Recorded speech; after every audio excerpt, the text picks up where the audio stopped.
ये एक बच्चा है हमारे बीच में, ये गेस्ट परफॉर्मेंस यहाँ देना चाहता हूँ।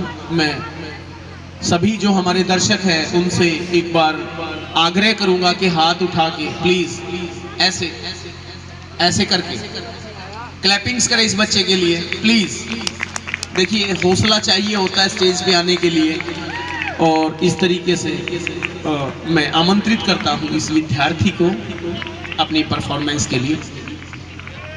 सभी को मेरा सादर नमस्कार।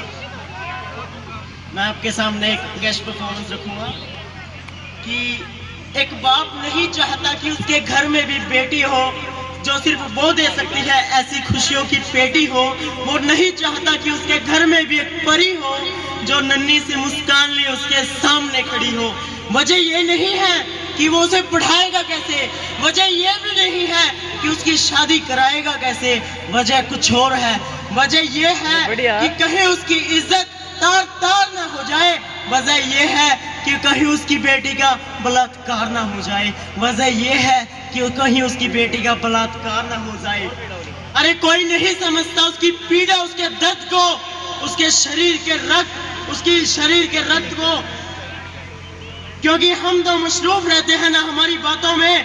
अरे हमें क्या मतलब कितना तनाव है हालातों में, हमें क्या मतलब किस बहन बेटी की इज्जत लूटी गई।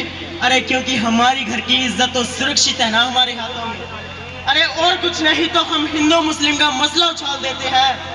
अरे दो चार तुम हिंदू मार दो, दो चार हम में मुसलमान मार देते हैं, क्योंकि बेटी के मामले में तो गलती बेटी की ही रही होगी।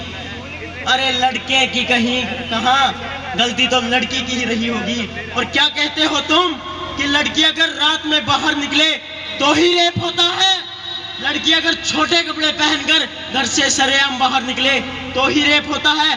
तो मेरी बात जरा ध्यान से लगा के सुन लेना कि बाहर निकलने की क्या जरूरत है जब घर में ही 8 महीने की बच्ची का रेप हो सकता है।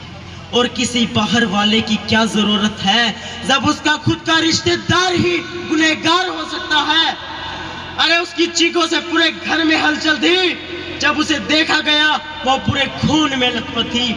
अरे मैं पूछना चाहता हूँ कि 8 महीने की बच्ची होती कितनी है।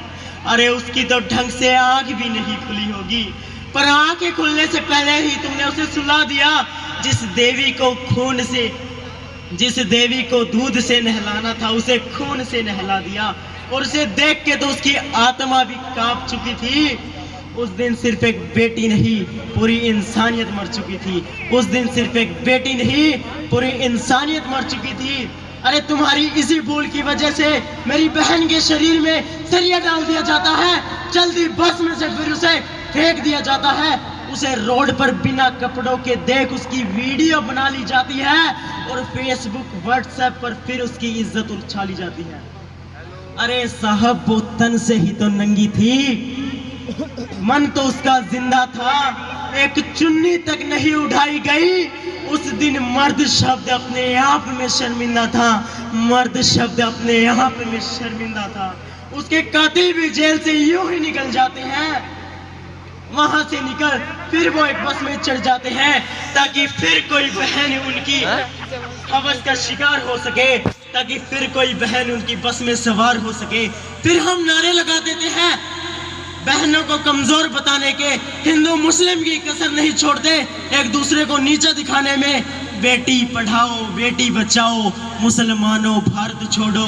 तुम करते रहो काम एक दूसरे को नीचा दिखाने में, क्योंकि तुम करते रहो काम एक दूसरे को बुरा भला कहने में, क्योंकि तुम क्या जानो कितना दर्द होता है एक बेटी को दर्द सहने में। और मैं बिल्कुल नहीं घबराऊंगा यह कहने में कि ज्यादा वक्त नहीं है तुम्हारी बहन बेटियों का भी खून बहने में, ज्यादा वक्त नहीं है तुम्हारी बहन बेटियों का भी खून बहने में। अरे ये सब सोचकर कौन बाप चाहेगा कि उसके घर में भी बेटी हो जो छाती से लगी उसकी गोद में बैठी हो। पर अब और नहीं, अब हर आदमी को टोकना होगा, आतंकवाद से पहले इन जंगलियों को रोकना होगा। अब नारे नहीं लगाने हैं इसे इंसाफ के, अब आस नहीं लगानी है इस बिकी हुई सरकार से। अरे अब तो खुद ही सब्र की सीमा लांघनी होगी। ऐसे जानवरों में अब खुद ही गोली मारनी होगी, ऐसे जानवरों में अब खुद ही गोली मारनी होगी, क्योंकि अगर इन्हें ना रोका गया तो बेटी पैदा होने का सिलसिला ही खत्म हो जाएगा। अरे सिर्फ बेटी ही क्या, इंसान बनने का सिलसिला ही खत्म हो जाएगा। अरे सिर्फ बेटी ही क्या, इंसान बनना ही खत्म हो जाएगा। बहुत बहुत